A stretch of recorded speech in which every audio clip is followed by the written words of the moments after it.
Assalamualaikum warahmatullahi wabarakatuh.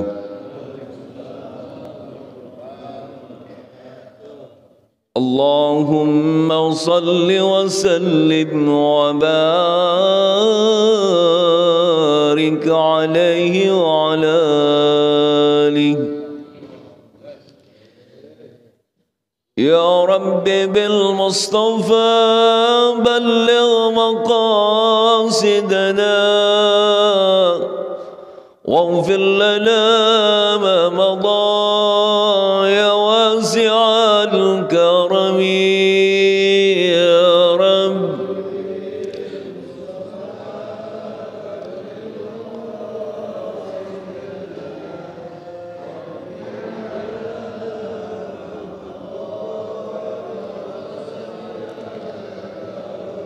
محمد ذكره روح لأنفسنا محمد شكره فرض على الأمم يا رب. مصطفى بلغ واغفر لنا ما مضى.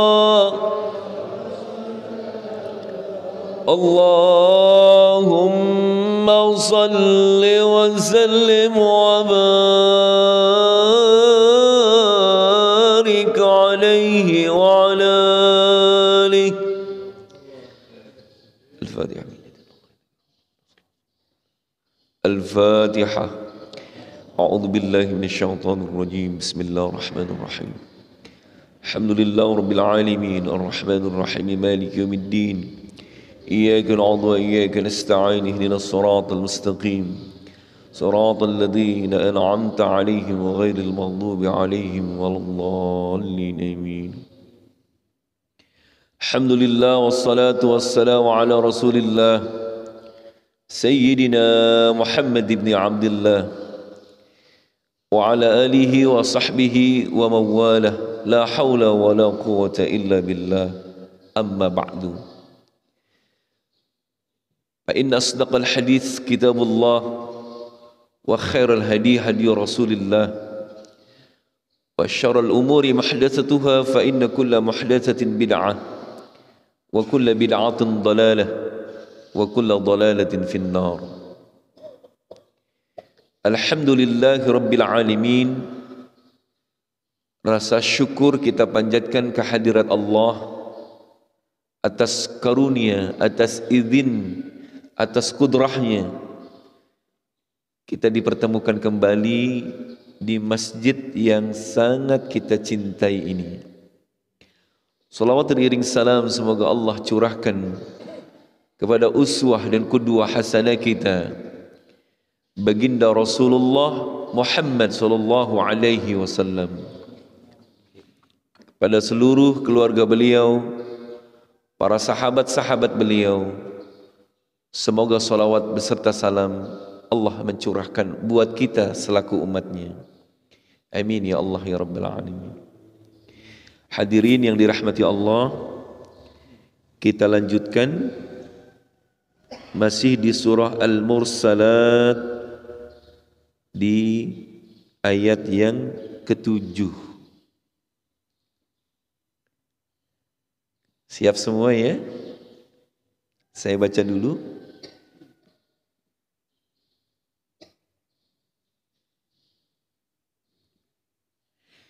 A'udzu billahi minasy syaithanir rajim. Bismillahirrahmanirrahim.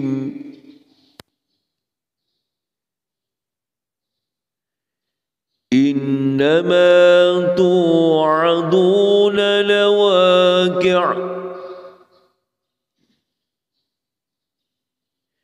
fa idzan nujumu tumisat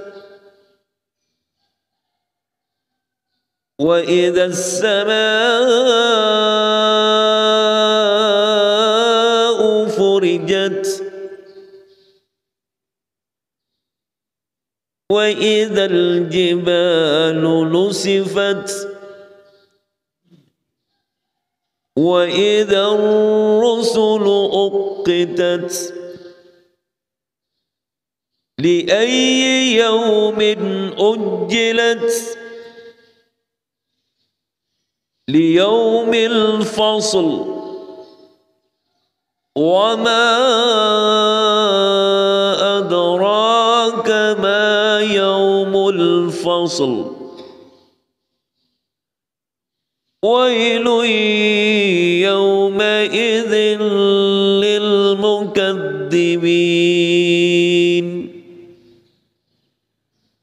صدق الله مولانا العظيم.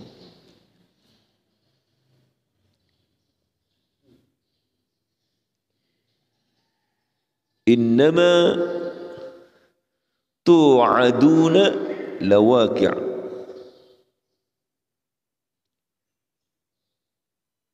Sesungguhnya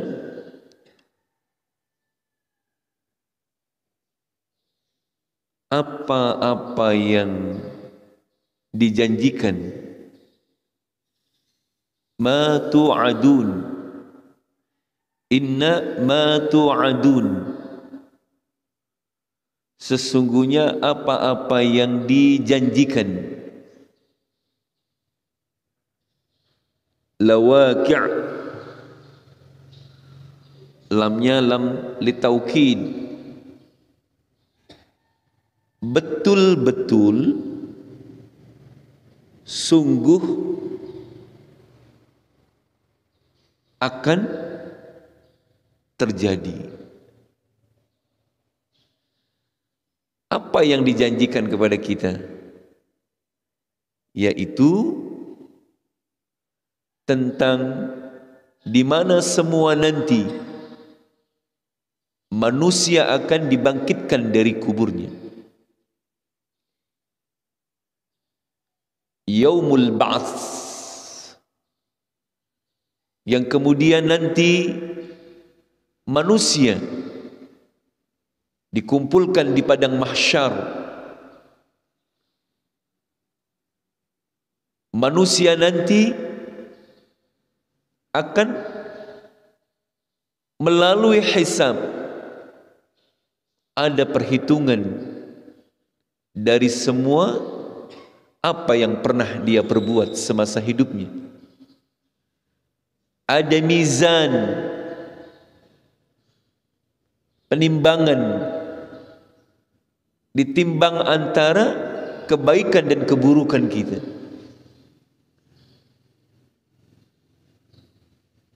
Akan terjadinya nanti hari akhir. Jadi apa-apa yang Allah janjikan kepada kita ini, kepada manusia, kepada orang-orang musyrikin Quraisy ketika itu, tentang akan terjadi huru-hara kiamat yang sangat dahsyat, lawaqi', sungguh akan terjadi.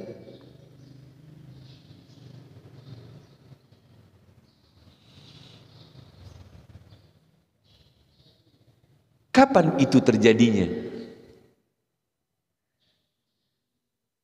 Fa'idan nujumu tumisat, maka apabila an-nujum, apa nujum? Bintang-bintang. Tumisat, tumisat itu, tomasa itu artinya kalau ada buku nih yang udah tua gitu, yang tintanya, tulisannya itu sudah mulai pudar,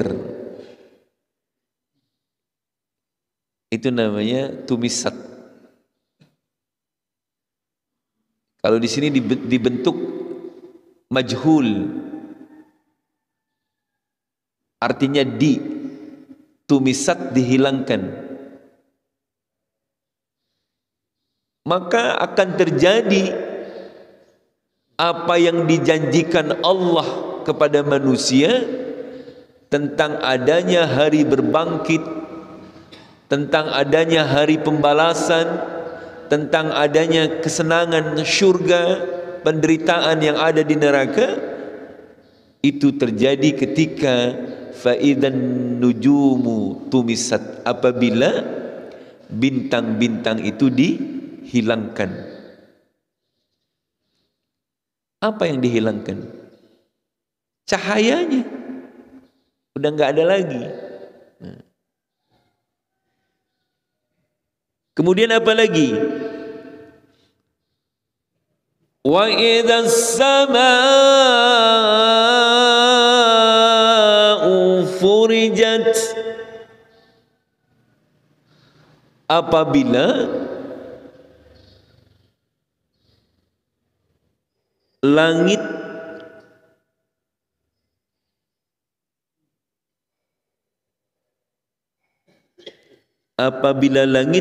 furijat. Ada bahasa tuh di sini kan diartikan terbelah. Farjun, faraj itu kan artinya diartikan kemaluan perempuan karena ada belahannya gitu. Jadi yang kedua kata Allah, apabila langit dibelah oleh Allah, mulai dari belahan kecil, idzas samaa'un fatarat, kemudian menjadi belahan yang lebih besar, idzas samaa'un syaqqat, belahannya menjadi lebih besar. Nah, kalau di sini furijat, apabila langit itu sudah dibelah oleh Allah. Bisa nggak ngebayangin ketika langit itu retak-retak, infatarat, gitu, pecah semua.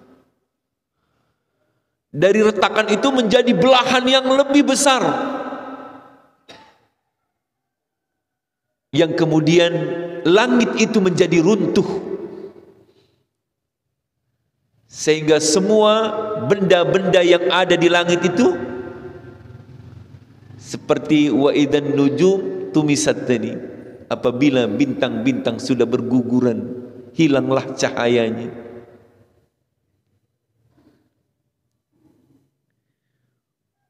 Wa idal jibalu nusifat,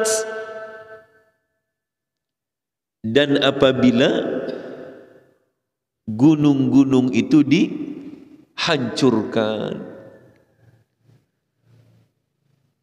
Jadi nusif itu, nasab itu sesuatu yang dicabut.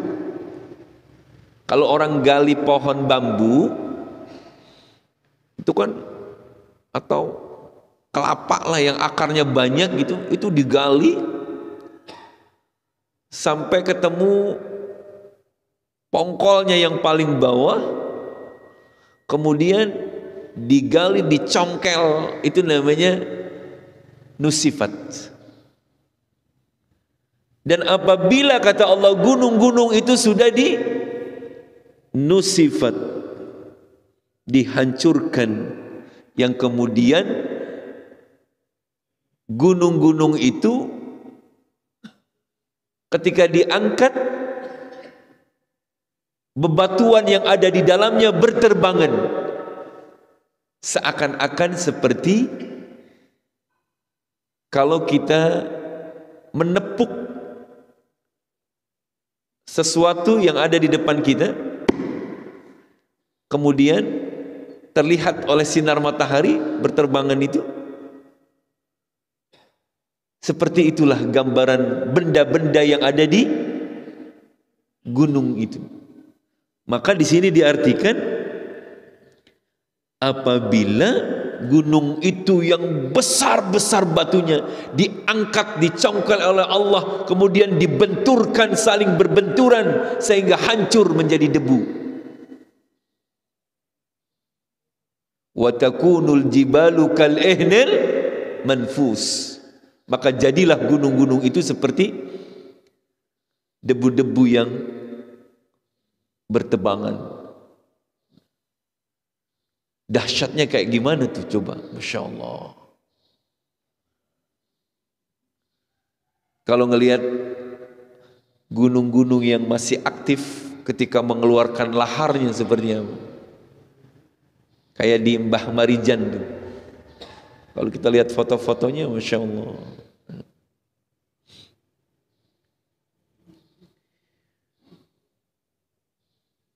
Wa idza ar-rusulu uqitat, dan terjadinya hari kiamat itu apabila para rasul uqitat, sudah ditentukan waktunya.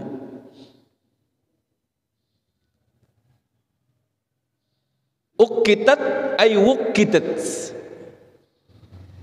Apabila para rasul itu sudah ditentukan waktunya. Maksudnya apa ini?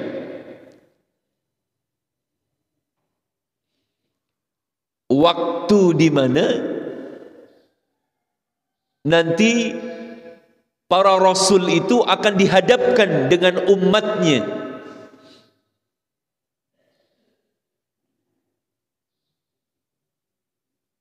Yauma yajma'ullahu ar-rusula fayaqulu madza ujibtum. Pada hari nanti Allah Subhanahu wa taala mengumpulkan semua para rasulnya. Kemudian diamprokin, bahasa Jermannya. Diamprokin sama umatnya. Nanti para nabi itu, para rasul diberikan kesempatan untuk bertanya kepada umatnya.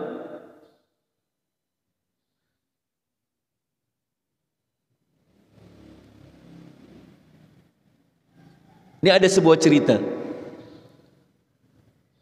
Ketika baginda Rasulullah sallallahu alaihi wasallam minta kepada Abdullah ibn Mas'ud, "Iqra' alayya al-Quran." Tolong dong bacakan saya Al-Quran. Ibnu Mas'ud, dia itu grogi.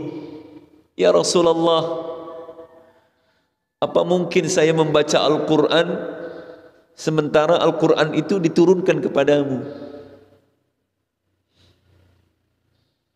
Jawab Rasulullah, "Sungguh aku senang mendengarkan bacaan Al-Quran dari orang lain."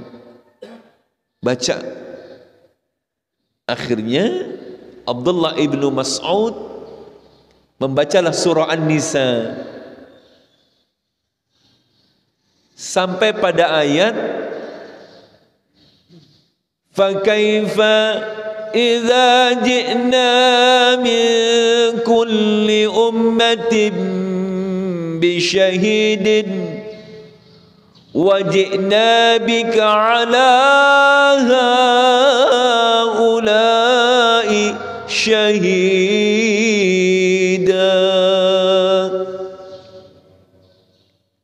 Artinya begini, bagaimanakah jika kami datangkan dari setiap umat itu saksinya, para rasulnya. Nanti Nabi Musa dihadapkan dengan umatnya, Nabi Isa dihadapkan dengan umatnya, Nabi Ibrahim dengan umatnya, gitu kan. Nabi Nuh dengan umatnya dihadapkan dan akan menjadi saksi. Wa kaifa idza ji'na min kulli ummatin bisyahidin wa ji'na bika ha'ula'i syahida. Begitu juga wahai engkau Muhammad, aku akan datangkan engkau terhadap umat-umatmu yang akan menjadi saksi dari umatmu. Sampai pada ayat ini Rasulullah mengatakan hasbukal an, cukup. Rasulullah enggak kuat. Rasulullah langsung nangis, hasbukal an, udah, jangan diterusin. Rasulullah enggak kuat mendengar ayat ini. Kenapa? Bahwa Rasulullah sallallahu alaihi wasallam nanti akan dijadikan saksi dari apa yang terjadi pada umatnya.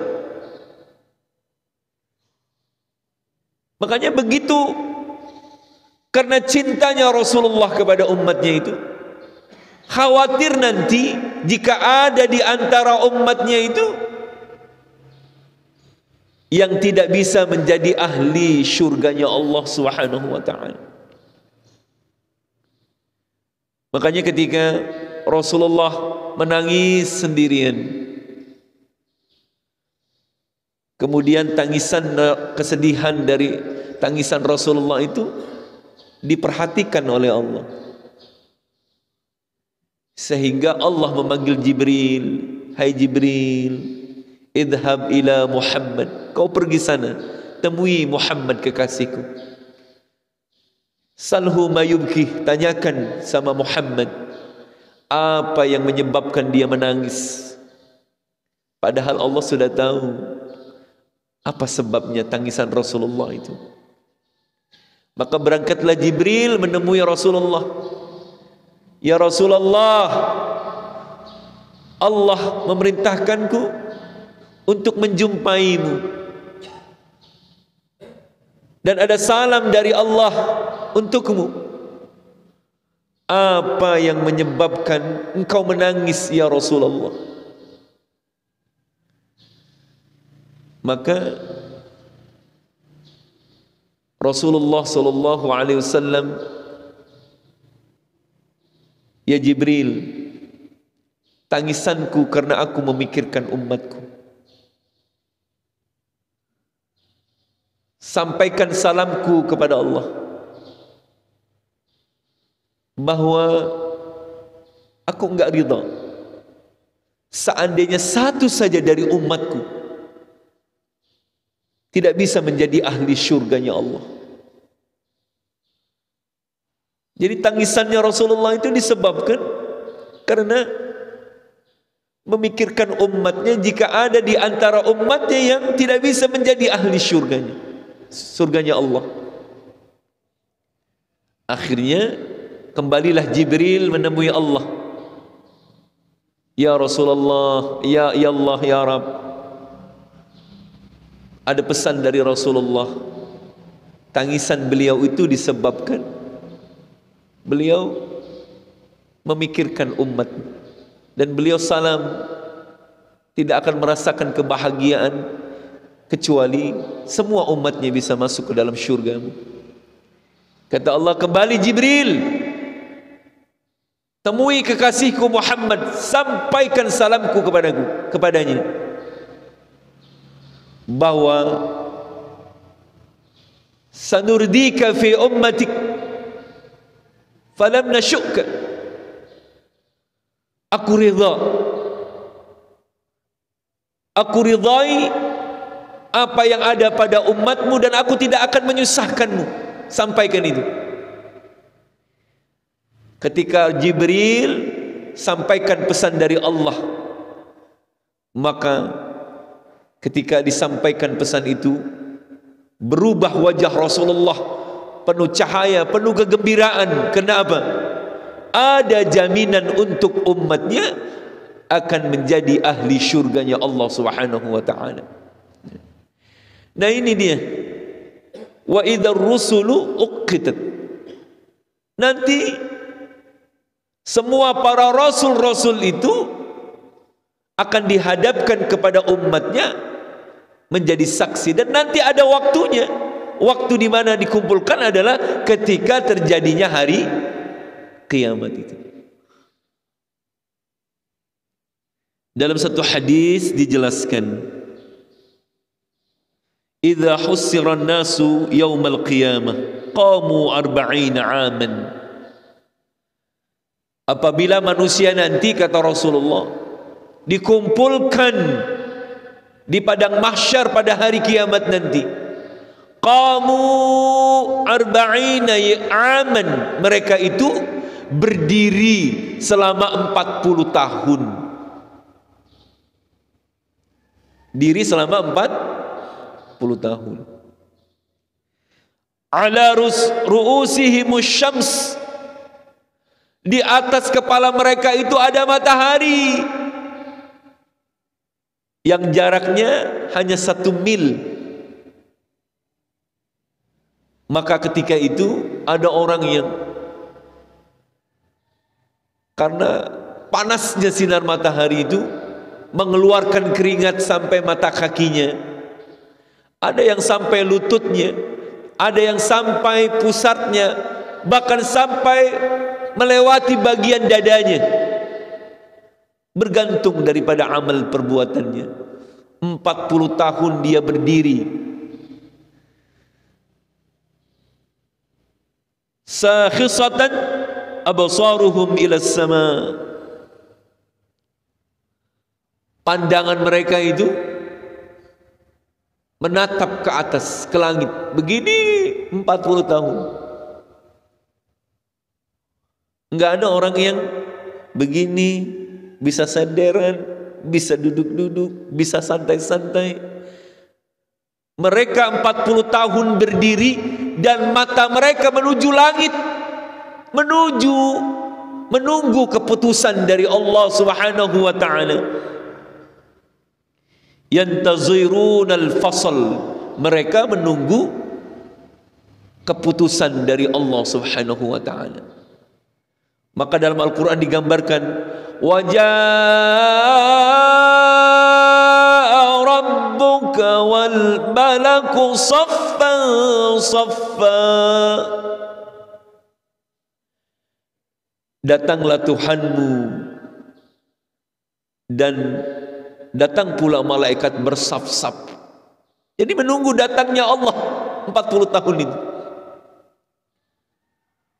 untuk menunggu hasil keputusannya Allah seperti apa. Nah, disinilah nih yang sangat kita butuhkan, syafaat dari baginda Rasulullah, syafaat dari orang-orang saleh,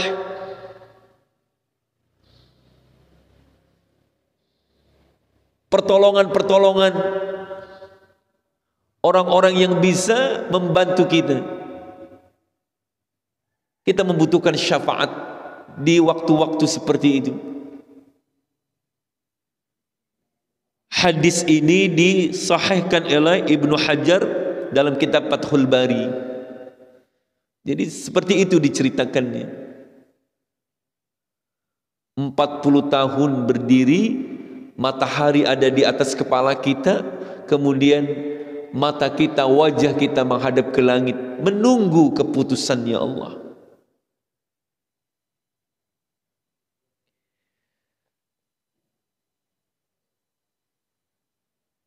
Li'ayyi yawmin ujjilat, li'ayyi yawmin ujjilat,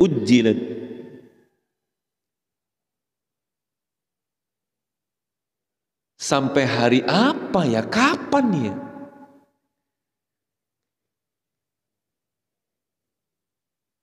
Akan ditangguhkan azab bagi orang-orang kafir. Ini pertanyaan sebagai bentuk tadkirah. Orang-orang yang hidupnya ghaflah, lalai. Orang-orang yang hidupnya melampaui batas. Orang-orang yang hidupnya selalu menentang perintah-perintah Allah. Ditanya li ayyi yaumin ujjilat, sampai kapan sih Allah memberikan tangguh kepada mereka? Enggak lama kok. Sebentar kalian hidup di dunia ini.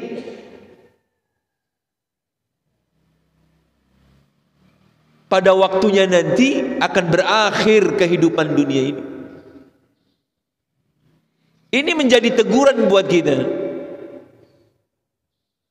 Di dunia yang sangat singkat ini, apakah kalian terus melakukan perbuatan-perbuatan dosa dan maksiat? Padahal enggak lama. Li ayyi yaumin ujjilat, pasti ada batasannya. Kapan batasannya itu? Li yaumil fasl, sampai datangnya hari keputusan. Keputusan Allah Subhanahu wa taala, yaitu hari akhir. Kalau bahasa kitanya begini, emang lu mau begini aja? Emang lu merasa lu lama di dunia ini akan selama-lamanya akan abadi? Enggak, di dunia ini enggak lama. Kalian akan berjumpa hari Yaumul Fasl, namanya hari pemisah. Makanya dalam kitab undang-undang itu ada pasal-pasal gitu, pemisah-pemisah. Bahasa Arabnya kelas itu fasal namanya. Kenapa hari akhir disebut Yaumul Fasl, hari pemisah? Disitulah Allah akan pisahkan orang-orang yang menjadi ahli syurga dengan ahli neraka, orang-orang yang saleh dengan orang-orang yang baik, dengan orang-orang yang fujur. Disitulah akan terlihat antara yang hak dan yang batil. Akan dibedakan antara orang-orang yang bahagia dengan orang-orang yang menderita. Maka disebut Yaumul Fasl. Bisa diartikan juga hari keputusan, di mana Allah memutuskan hambanya apakah dia menjadi ahli syurga atau menjadi ahli neraka. Di Yaumil Fasl, batasannya itu.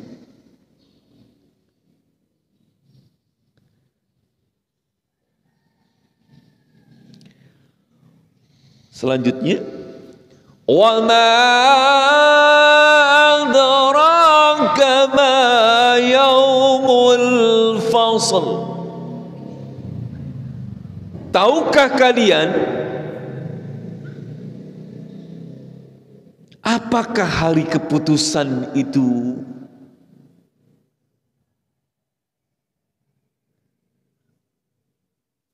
Semua nggak ada yang tahu. Cuma Allah berikan gambarannya. Gambarannya itu kemarin. Tadi yang kita bahas itu.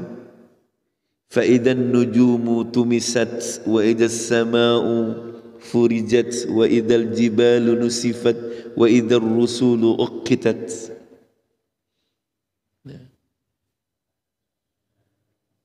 Maka kata Allah, wailun yawmaidzin lil mukadzibin.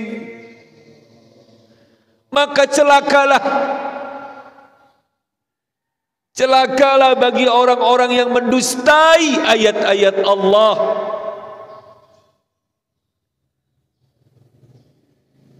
Imam Al-Qurtubi, jadi begini, dalam ayat mursalat ini Allah mengulangi kata wailul lil mukadzibin, boleh dicek, itu ada 10 kali. Diulang-ulang sampai 10 kali. Wailul lil mukadzibin, wailul lil mukadzibin. Kalau dalam surah Ar-Rahman, fa bi ayyi ala'i rabbikuma tukadziban, 31 kali. Celakalah orang-orang yang mendustai. Nah, makanya pengulangan itu kata Imam Qurtubi bukan untuk menguatkan, tetapi pengulangannya itu sesuai dengan pendustaannya. Apa sih yang didustakan oleh orang-orang musyrikin kafirin itu? Ya tentang tidak percaya adanya Allah, tidak percaya akan kebenaran Rasulullah, enggak percaya ajaran-ajaran dalam apa yang dibawa oleh baginda Rasulullah, enggak percaya akan kebenaran Al-Quran, enggak percaya adanya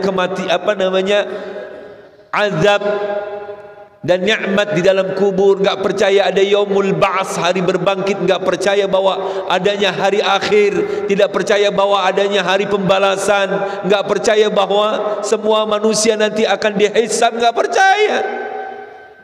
Maka Allah mengulangi 10 kali karena begitu banyak pendustaan yang dilakukan oleh orang-orang musyrikin kafirin ketika itu. Maka celakalah bagi orang-orang yang mendustai.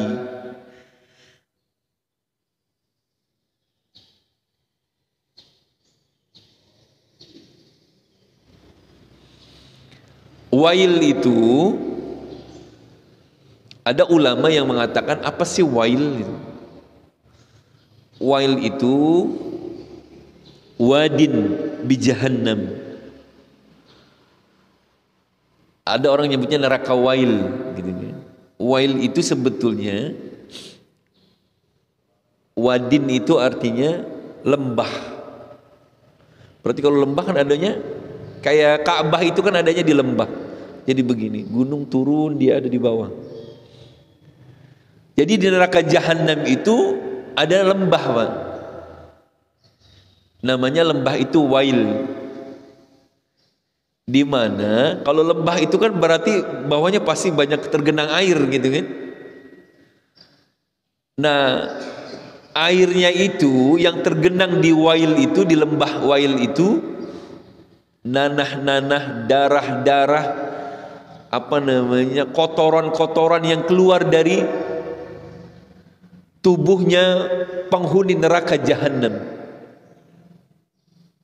Kumpul di situ, di lembah wail, semua kotoran-kotoran yang sangat busuk baunya. Ada ulama yang menerjemahkan seperti itu. Ada juga yang mengartikan wail itu artinya celaka.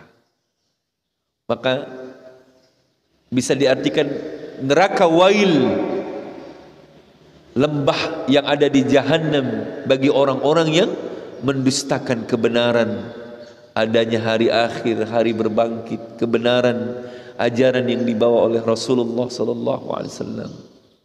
Atau juga bisa diartikan wail itu celaka. Nanti kita lanjutkan. Alam nuhlikal awwalin, bukankah kami telah mencelakakan orang-orang yang terdahulu. Nanti kita lanjutkan. Jadi bahasan kita kali ini, Allah Subhanahu wa ta'ala mengingatkan kepada kita, semua apa yang Allah janjikan kepada manusia itu betul-betul akan terjadi. Nanti kita semua akan merasakan itu. Ini bukan dongeng, bukan cerita-cerita yang menakutkan, bukan. Tapi memang lawaqi', betul-betul pasti terjadi. Nah, kita tunggu saja saatnya. Kita nggak ngerasain kali ya. Tapi yang jelas nanti semua kita dibangkitkan dari kubur kita. Mudah-mudahan ada manfaatnya, mengingatkan kepada kita, terutama li ayyi yaumin ujjilat, sampai kapan sih kita di dunia ini? Nggak lama kok ya. Kita akan berjumpa pada hari namanya yaumul fasal itu. In uridu ilal islah mastata'tu tawakkaltu 'ala Allah wa ilaihi unib. Subhanakallahumma wa bihamdika asyhadu an la ilaha illa anta astaghfiruka wa atubu ilaik. Wa sallallahu ala sayyidina Muhammadin wa ala alihi wa sahbihi wa sallam. Walhamdulillahi rabbil alamin. Wassalamu alaikum warahmatullahi wabarakatuh. Sallallahu ala Muhammad sallallahu alaihi wasallam. Sallallahu ala Muhammad sallallahu alaihi wasallam. Sallallahu ala Muhammad sallallahu alaihi wasallam. Sallallahu ala Muhammad sallallahu alaihi wasallam. Sallallahu ala Muhammad sallallahu alaihi wasallam. Sallallahu ala Muhammad sallallahu alaihi wasallam. Sallallahu ala Muhammad sallallahu alaihi wasallam. Sallallahu ala Muhammad sallallahu alaihi wasallam. Sallallahu ala Muhammad. Allahumma salli wa sallim wa barik alaihi.